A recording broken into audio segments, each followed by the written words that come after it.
रात्रि क्लास चल रहा था 5/4/1967।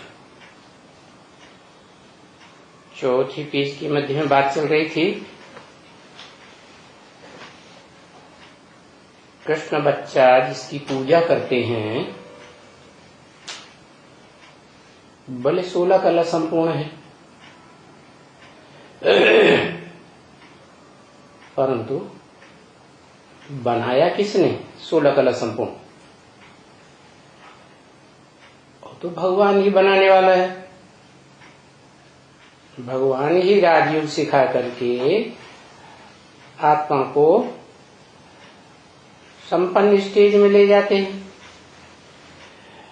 तो गायन चला आता है, भगवान ने नर को नारायण बनाया गीता ज्ञान देकर।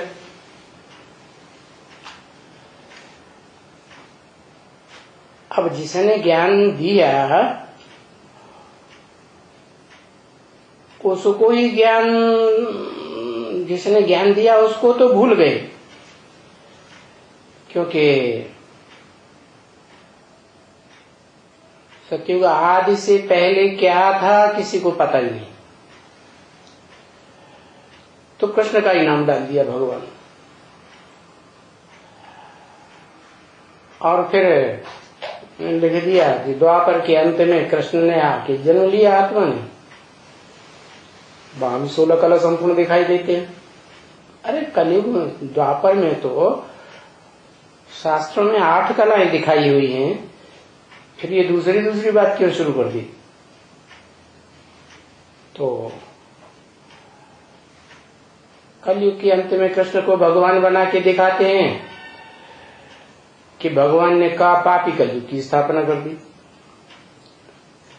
कितनी विसंगतियां हैं।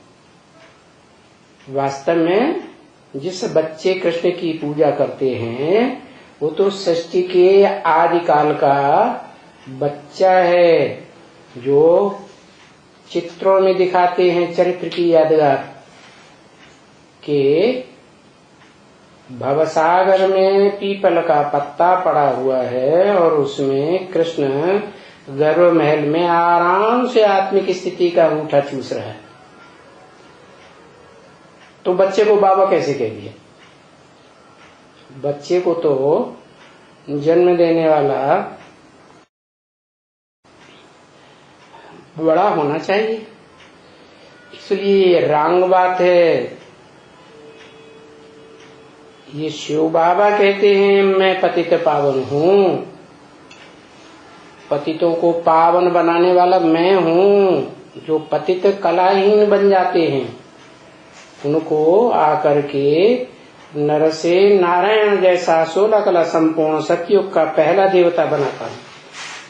और शास्त्रों में भी कहते हैं और कीर्तन में भी गाते हैं, हे कृष्ण नारायण वासुदेव, अर्थात ये एक ही आत्मा का नाम है जो सतयुग के आदि में नारायण बनता है, परंतु जन्म किससे लेता है ये बात भूल गए। जो जन्म देने वाला उसका बाप है। तो कृष्ण को कोई पतित पावन कहते ही नहीं है। कहते किसको है? गायन किसका है? पतित पावन सीताराम। जो सीताराम का गायन है वो सीताराम वाली आत्मा ही सतयुग से पहले शूटिंग पीरियड संगम युग में, कलयुग के अंत और सतयुग के आदि के 100 वर्ष के टाइम में पतित से पावन बनने का पुरुषार्थ करते हैं।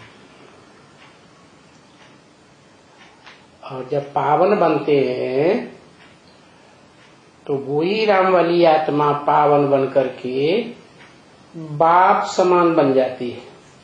आत्माओं का बाप है शिव, और उन आत्माओं के बीच में जो भोगी आत्माएं हैं बड़ा बच्चा है राम वाली आत्मा, जो मनुष्य सृष्टि का बीज है।